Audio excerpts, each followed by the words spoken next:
Good morning, students. Today I will further continue the third chapter of history. A new system is devised. एक नई व्यवस्था By the early 19th century, many of the company officials were convinced that the system of revenue had to be changed again. 19वीं सदी की शुरुआत में ही company के बहुत सारे अधिकारियों को इस बात का यकीन हो चुका था कि राजस्व बंदोबस्त में दोबारा बदलाव लाना जरूरी है. How could revenues be fixed permanently at a time when the company needed more money to meet its expenses of administration and trade. जब कंपनी को शासन और व्यापार के अपने खर्चे चलाने के लिए और पैसे की ज़रूरत हो तो वह स्थायी रूप से राजस्व तय करके काम कैसे चला सकती है. In the north western provinces of the Bengal presidency, most of this area is now in Uttar Pradesh, and Englishman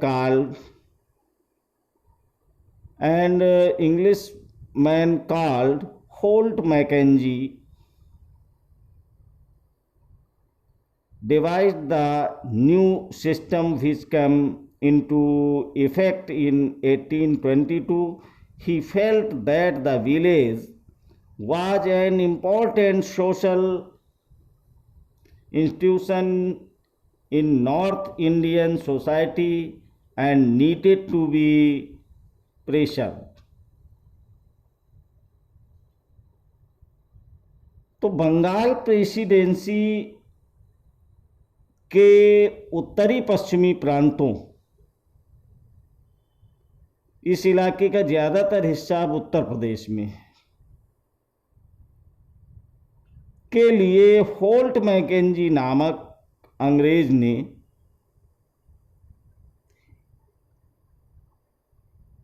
एक नई व्यवस्था तैयार की जिसे 1822 में लागू किया गया. मैकेंजी को विश्वास था कि उत्तर भारतीय समाज में गांव एक महत्वपूर्ण सामाजिक संस्था है और उसको बचाए रखना चाहिए.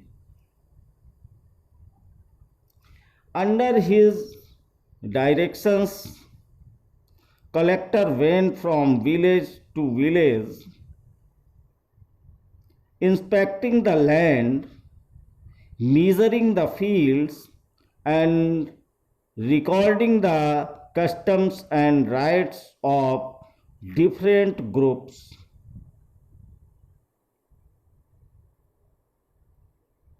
मैकेंजी के आदेश पर कलेक्टरों ने गांव-गांव का दौरा किया, जमीन की जांच की, खेती को मापा और विभिन्न समूहों के रीत रिवाजों को दर्ज किया. The estimated revenue of each plot within a village was added up to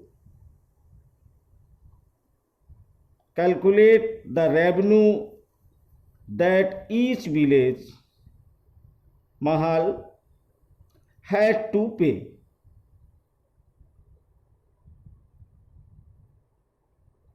उसके आदेश पर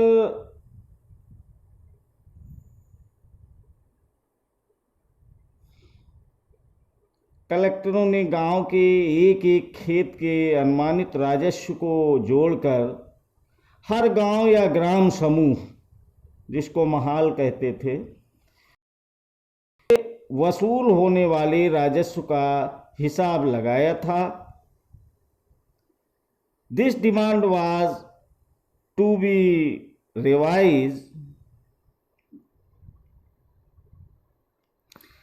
periodically, not permanently fixed. The charge of collecting the revenue and paying to it the company was given to the village headman rather than the zamindar. This system came to be known as the Mahalwari settlement.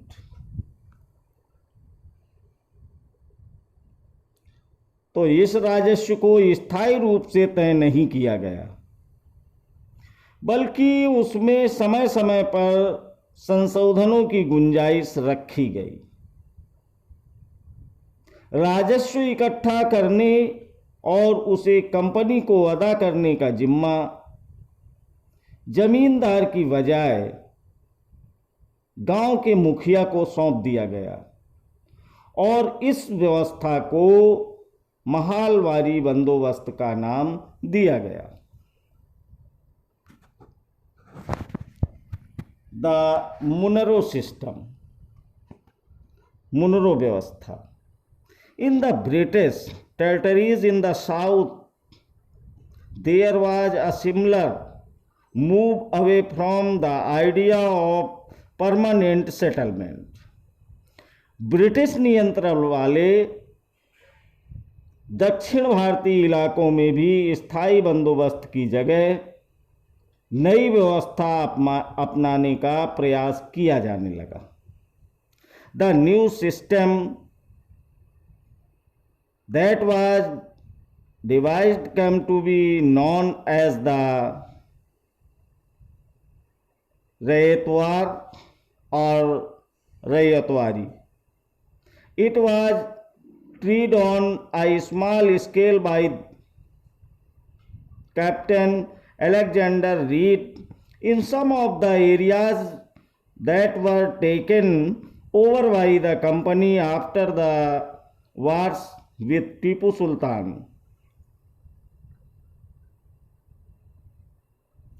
वहाँ जो व्यवस्था विकसित हुई उसे रैयतवार या रैयतवारी का नाम दिया गया। कैप्टन अलेक्जेंडर रीड ने टीपू सुल्तान के साथ चले युद्ध के बाद कंपनियों द्वारा कब्जे में लिए गए कुछ इलाकों में इस व्यवस्था को आजमा कर भी देख लिया था।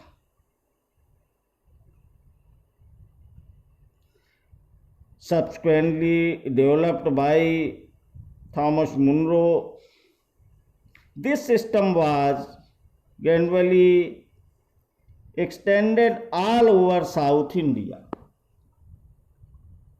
थॉमस मुनरो ने इस व्यवस्था को विकसित किया और धीरे धीरे पूरे दक्षिणी भारत पर यही व्यवस्था लागू कर दी गई। Reed and Munro felt that in the south there were no traditional zamindars. Reed और मुनरो को लगता था कि दक्षिण में परंपरागत जमींदार नहीं थे। The settlement, they argued, had to be made directly with the cultivators यानी रयोट्स who had tilled the land for generations। और इसीलिए उनका तर्क था कि उन्हें सीधे किसानों यानी रैयतों से बंदोबस्त करना चाहिए जो पीढ़ियों से जमीन पर खेती करते आ रहे हैं।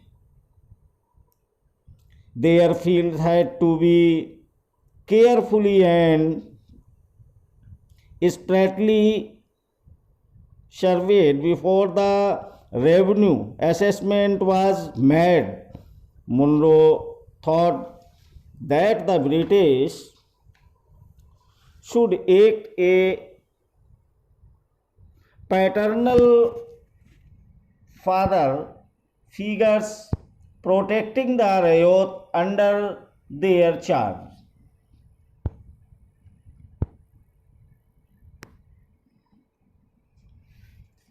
राजस्व आकलन से पहले उनके खेतों का सावधानी पूर्वक और अलग से सर्वेक्षण किया जाना चाहिए।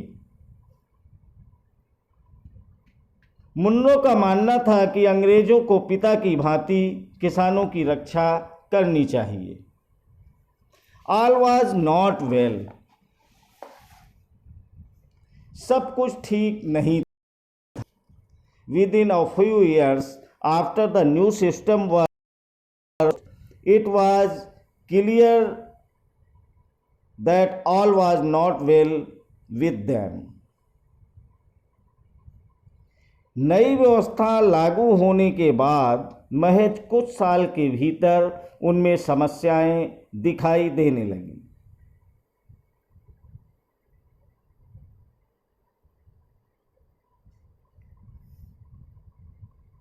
Driven by the desire to increase the income from land, revenue official fixed to high a revenue demand. Peasants were unable to pay. Rayot fled the countryside and villages become deserted in many regions. जमीन से कोई बड़ी आमदनी बढ़ाने के चक्कर में राजस्व अधिकारियों ने बहुत ज़्यादा राजस्व तय कर दिया था। किसान राजस्व चुका नहीं पा रहे थे, रैयत गांव से भाग रहे थे, बहुत सारे क्षेत्रों में गांव वीरान हो गए थे।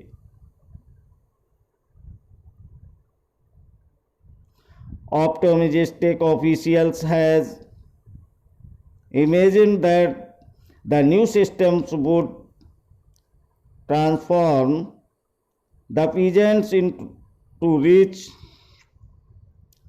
enterprising farmers, but this did not happen.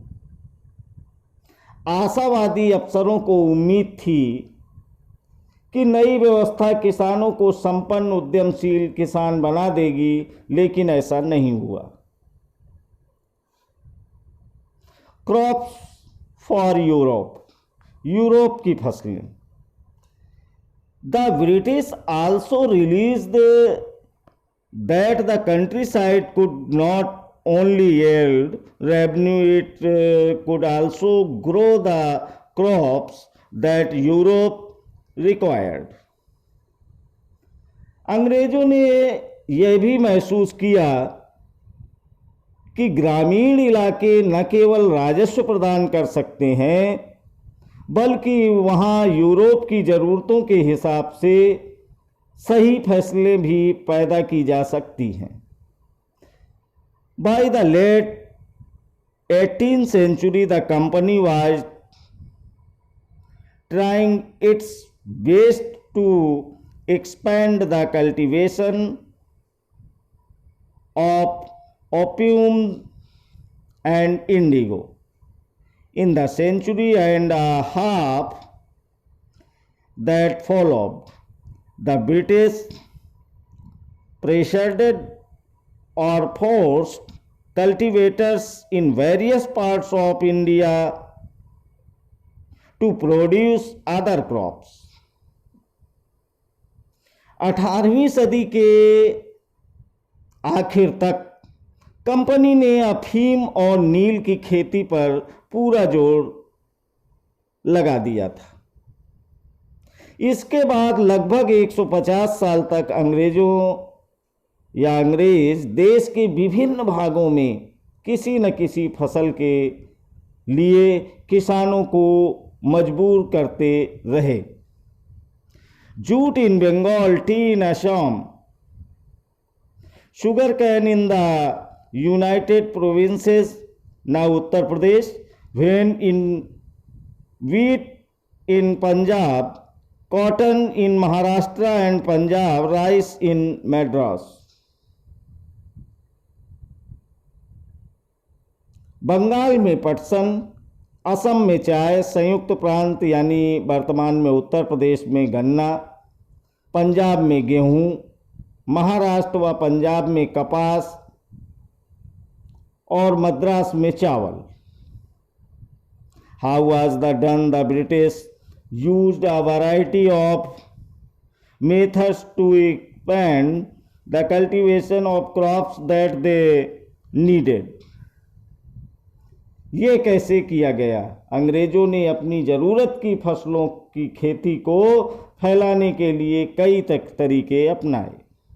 Let us take a closer look at the story of one such crop, one such method of production. आइए इस तरह की एक फसल उत्पादन की ऐसी ही एक पद्धति को अच्छी तरह समझें.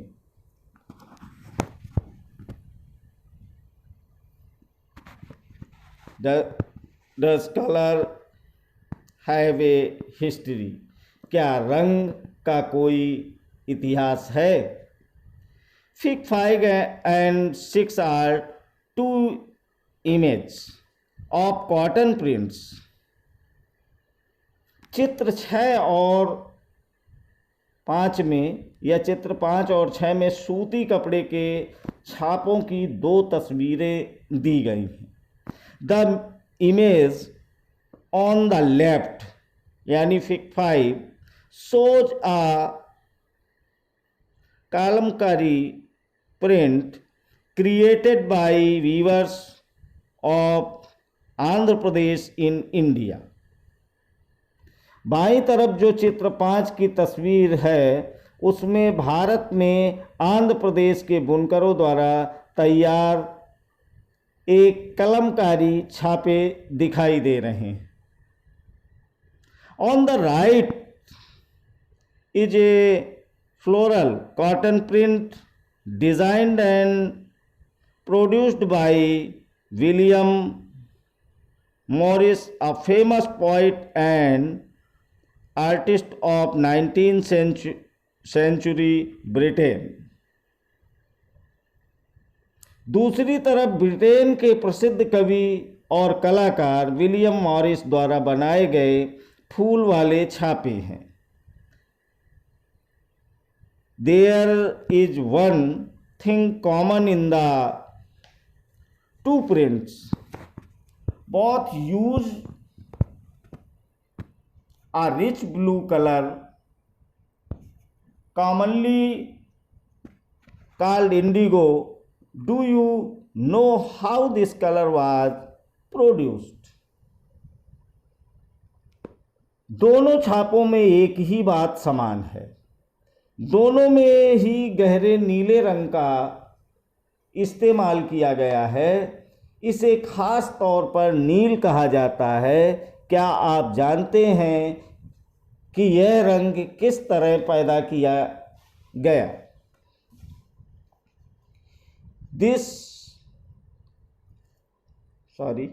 The blue that you see in these prints was produced from a plant called indigo.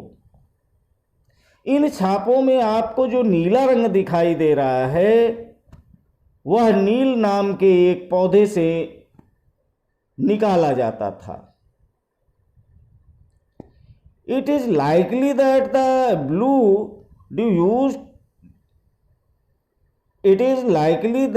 blue dye used in the Morris prints in 19th century Britain was manufactured from indigo plants cultivated in India. और इस बात की काफ़ी संभावना है कि 19वीं सदी के ब्रिटेन में मॉरिस के छापों में इस्तेमाल किया गया नीला रंग भारत में उगने वाले नील के पौधों से ही तैयार किया गया होगा. For India was the biggest supplier of indigo in the world at that time. और उस समय भारत दुनिया में नील का सबसे बड़ा स्रोत था।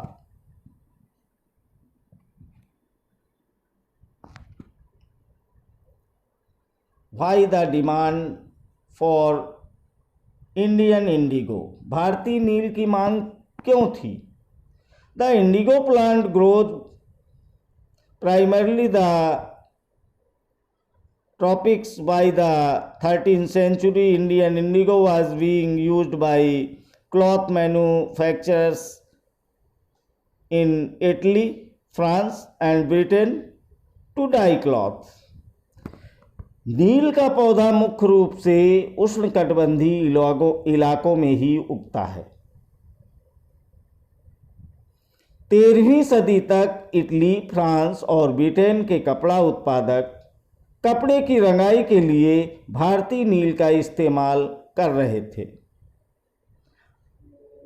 However, only a small amount of Indian indigo reached the European market and its price was very high. उस समय भारतीय नील की बहुत थोड़ी मात्रा ही यूरोपीय बाजारों में पहुंचती थी और उसकी कीमत भी बहुत ऊंची रहती थी। European cloth manufacturers therefore had to depend on another plant called woad to make violet and blue dyes. इसीलिए यूरोपीय कपड़ा उत्पादकों को बैंगनी और नीले रंग बनाने के लिए वोड नामक एक और पौधे पर निर्भर रहना पड़ता था। Being a plant of the temperate zones, wood was more easily available in Europe. It was grown in northern Italy, southern France and in parts of Germany and Britain.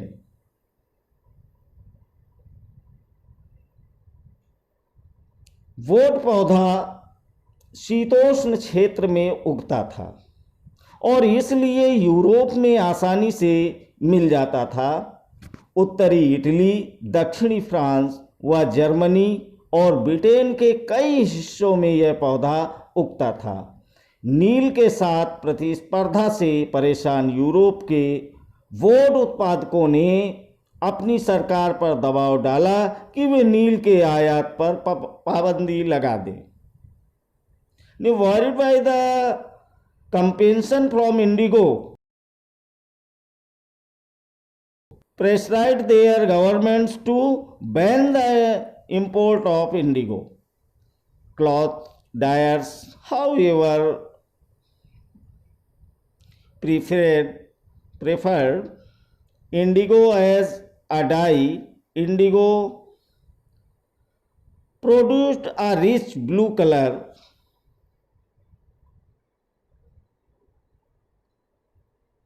whereas the dye from wood was pale and dull. By the 17th century, European cloth producers pressured their government to relax the ban on indigo import. मगर कपड़े को रंगने वाले तो नील को ही पसंद करते थे। नील से बहुत चमकदार नीला रंग मिलता था, जबकि वोड से मिलने वाला रंग बेजान और फीका होता था। 17वीं सदी आते आते यूरोपीय कपड़ा उत्पादकों ने नील के आयात पर लगी पाबंदी में ढील देने के लिए अपनी सरकारों को राजी कर लिया। The French began cultivating indigo in St. Domingo in the Caribbean island, the Portuguese in Brazil, the English in Jamaica, and the Spanish in Venezuela. Indigo plantation also come up in many parts of North America. कैरिबियाई द्वीप समूह स्थित Saint डेमिग्यू में फ्रांसीसी, Brazil में पुर्तगाली, Jamaica में British और Venezuela में स्पेनिश लोग नील की खेती करने लगे। Indigo plantation also come up in many parts of north America. उत्तरी अमेरिका के भी बहुत सारे भागों में नील के बागान सामने आ गए थे। By the end of the 18th century, the demand for Indian indigo grew further. Britain began to industrialize and its cotton production expanded dramatically, creating demand for indigo increased its exacting supplies from the west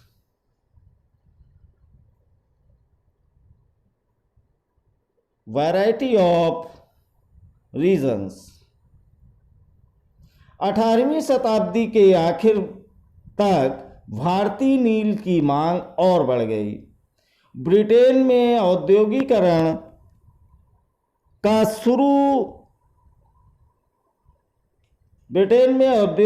का युग शुरू हो चुका था और उसके कपास उत्पादन में भारी इजाफा हुआ। अब कपड़ों की रंगाई की मांग और तेजी से बढ़ने लगी।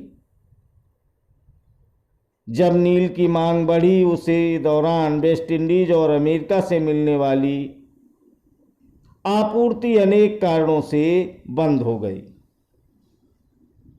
Between 1783 and 1789, the production of indigo in the world fell by half. Cloth dyers in Britain now desperately look for new source of indigo supply. From where could this indigo be?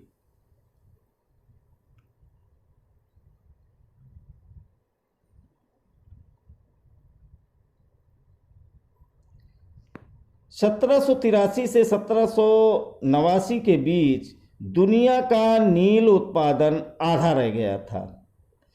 Britain के रंगरेज अब नील की आपूर्ति के लिए बेचैनी से किसी और स्रोत की तलाश कर रहे थे। From where could this indigo be procured? यह नील कहाँ से मिल सकता था? Thank you.